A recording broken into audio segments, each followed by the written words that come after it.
Hey, Professor Meldrum here with your LS instructions for tonight. Last night we got the heads on. I just lightly tightened them up, and tonight we're going through the torque sequence. So what I did was, I tell you, there's a lot of good resources on the internet, but Summit Racing has been putting some great videos on these LS motors, and they also have some great documents available. So we're looking at the Gen 4 all aluminum V8 here. So it tells me what the torque specs are, and then exactly how to go through the torque specs.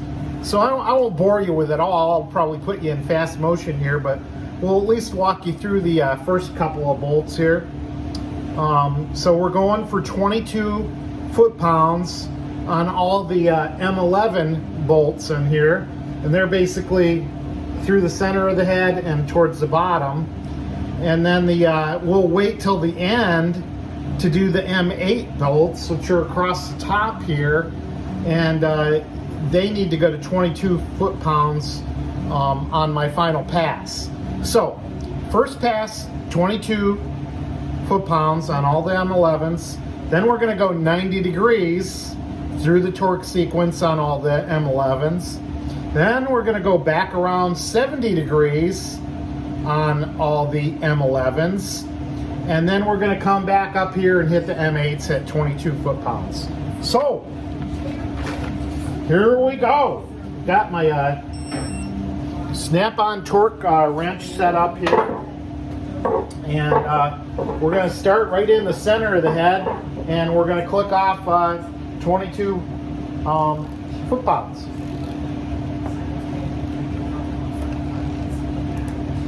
Guess I didn't tighten this much at all last night. There we go. See the lights start to come on there. Boom, boom, boom, boom, boom. There. Once I hit the green, we are there. So, all right. First pass through all the sequence here. We were set at, you can see that, 22 foot-pounds.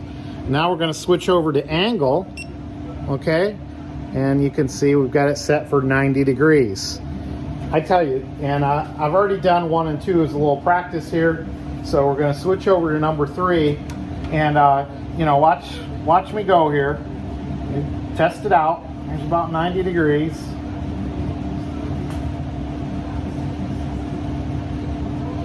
All right, 90 degrees. Okay, now we're going to switch over to number 4, which is down here.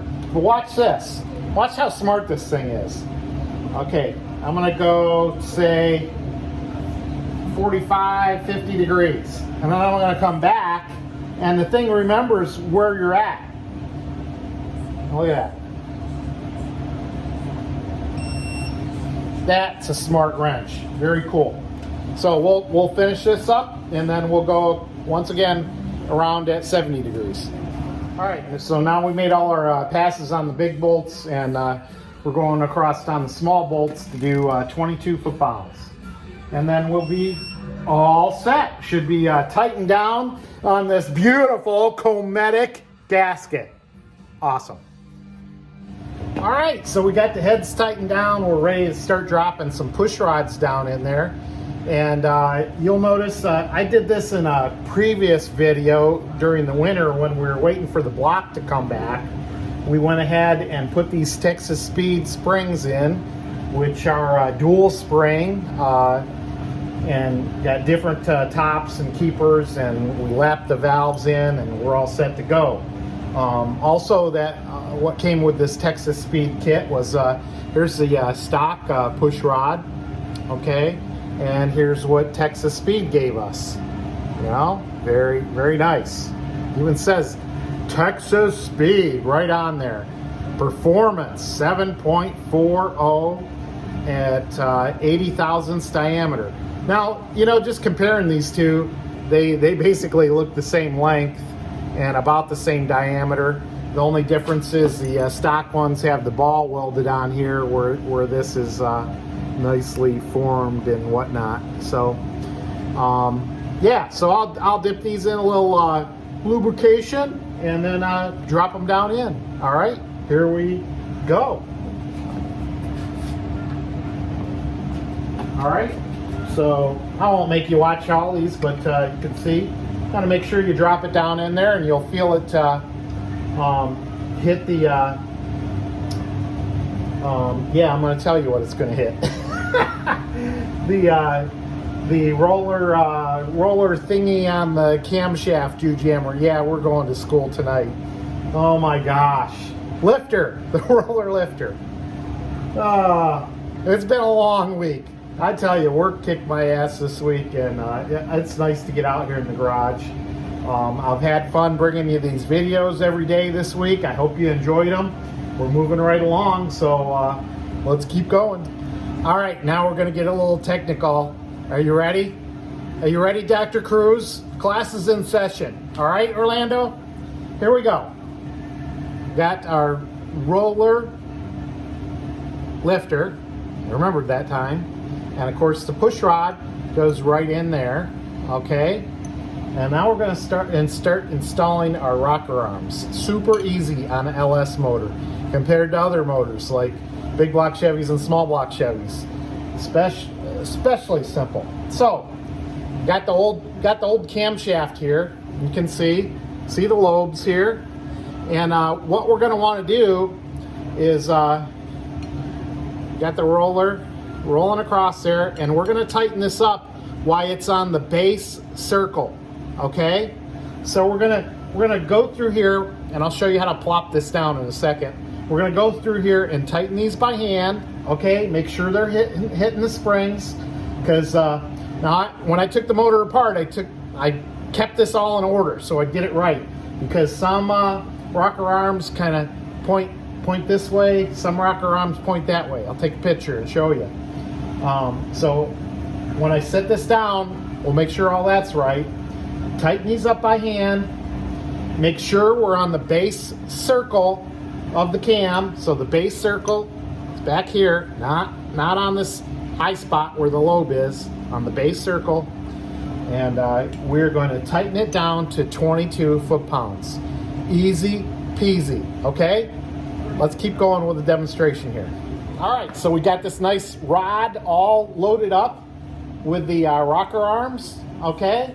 And like I say, I don't know if you can, I'll get a little closer here. You can see some are pointed one way, some are pointed the other way. They're all in there correctly. When we put these push rods down in the motor, we put a little oil on it, so they all got a little oil on top there. And you can see all the bolts here. All right, number 8. Same as 5/16, pretty metric in English, guys. We're gonna plop this down in there. All right.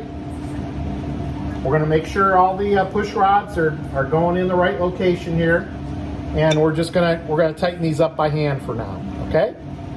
All right, so like I said, you're gonna tighten this up to 22 foot-pounds when you are on the base circle. Now I can cheat and I can look down through here and I can see some of the base circle.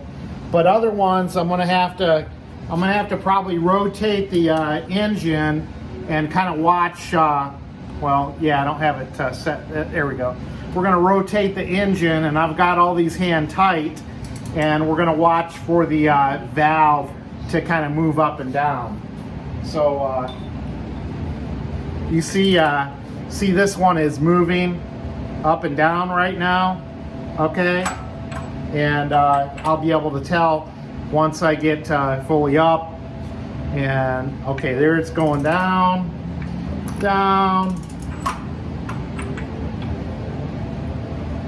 back up. Okay, so we're getting to the base circle. All right, and I can even look down here and see we're almost at the base circle, and we're on the base circle right now. And I'll go ahead and tighten that up to 22 foot-pounds. All right? All right, there you go. Got all the valves adjusted. Like I said, tighten them down to 22 foot-pounds on the base circle of the camshaft. You can't really screw up on these things because, I mean, you can only tighten that center not so tight anyway. So it's pretty foolproof, I tell you. And I went ahead and rotated the engine around. All the valves are moving up and down. I put a finger on the spark plug here just to make sure we're building compression and releasing compression. So yeah, we're looking good.